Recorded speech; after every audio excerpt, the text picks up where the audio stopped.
Hey, what's up, guys and gals? Hey, what's up, guys and gals? This is Rauta and Indie 5 time. Obviously, this time also we have 5 different releases, most of the indie kind. And with indie, we indeed start, because this is self-financed release from Finland. It's called Agarwaen, with the album called Dottore I. Agarwaen is one of those Tolkien names, and actually there are quite a few bands with the same name, metal bands that is, so it's one of those Tolkien heritage things where people are so much in love with those Tolkien characters that they decided to do it with that name, even though the band might not have anything to do with the Tolkien kind of stuff as well.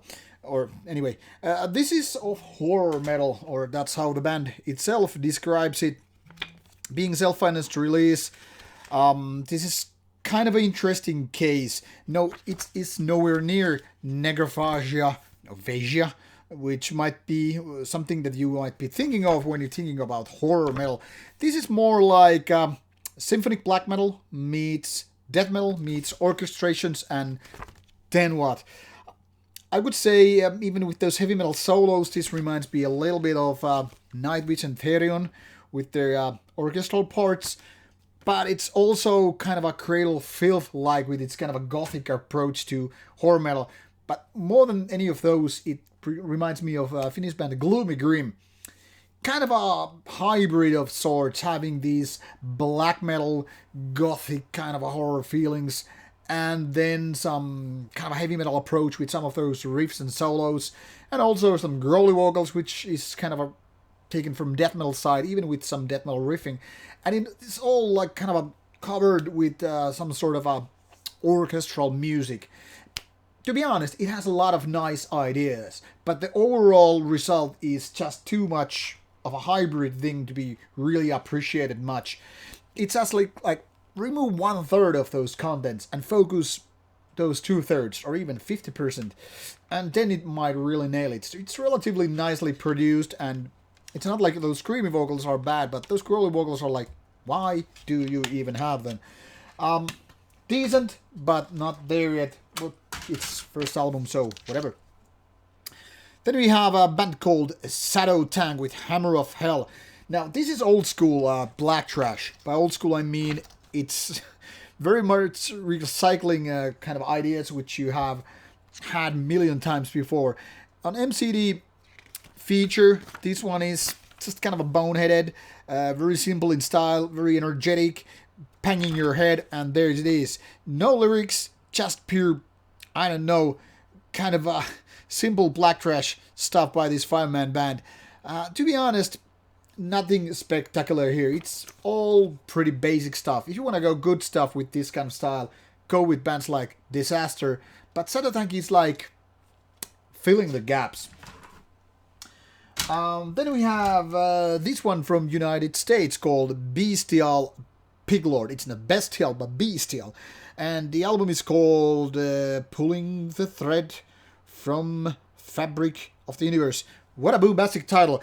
As you can see, this is just simple slipcase release, CDR, and self-financed, which is kind of explained very easily when I'm talking about this music. Now, this is labeled as experimental death metal.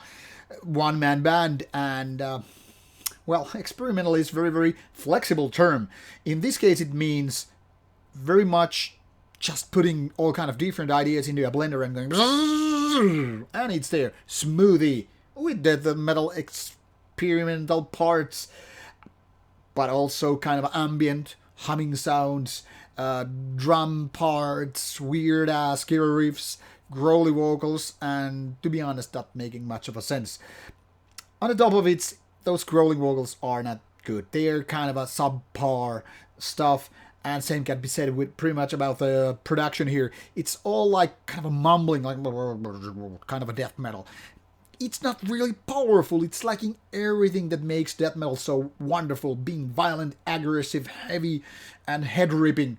This is not ripping even a tail out of my finger, barely able to kill an ant, I guess.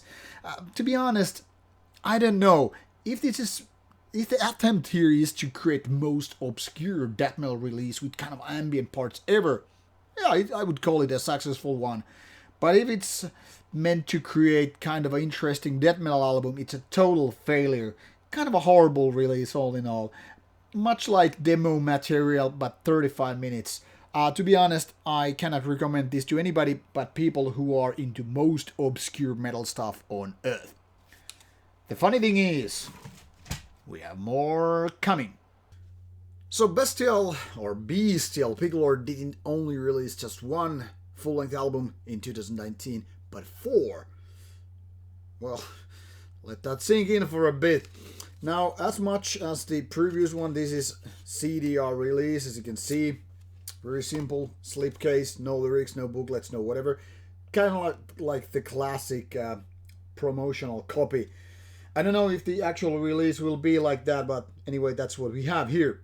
So 8 songs, about 44 minutes, and this is obviously the same kind of experimental death metal.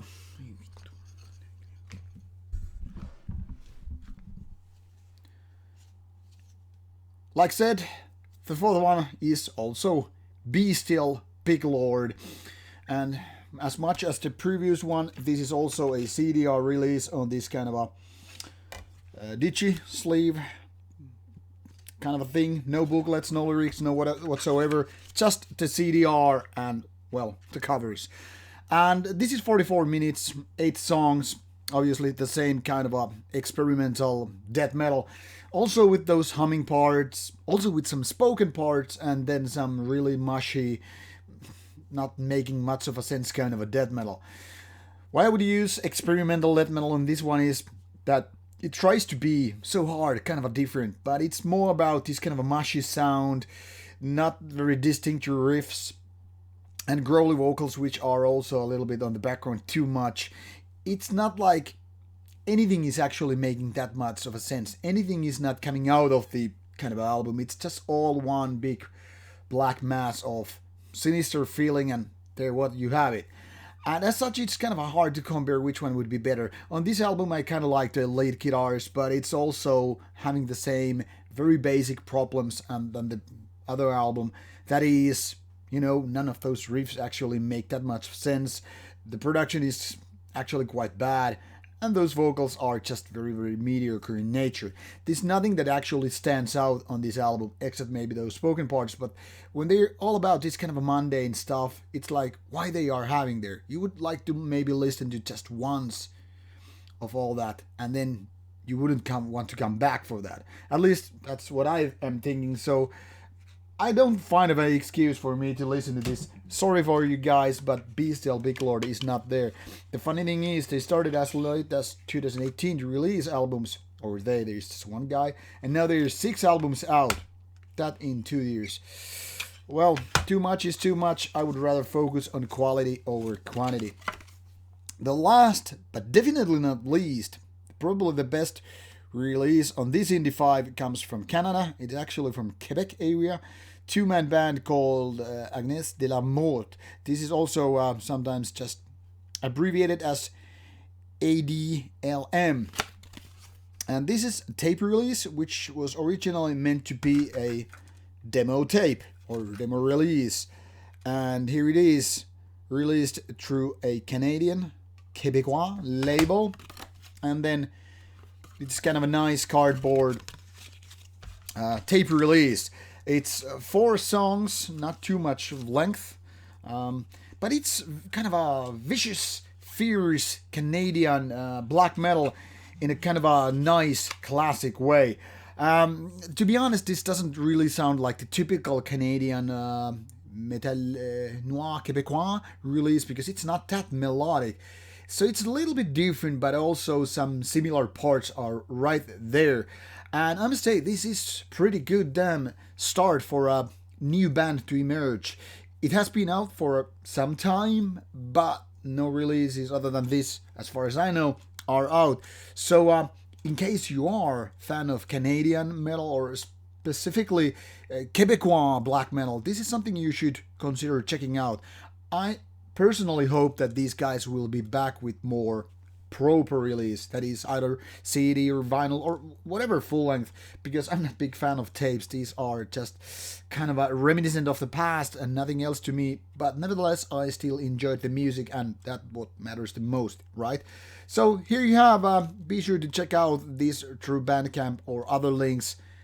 Quality stuff, I can guarantee you that much. Obviously, everything related here in this review are on the comments box. Description box right there before your comments box. So once again, should you have any questions, opinions, comments, or whatever, put them on the comments box and I'll get back to you. And until that time, see you soon with more Rauta stuff coming your way.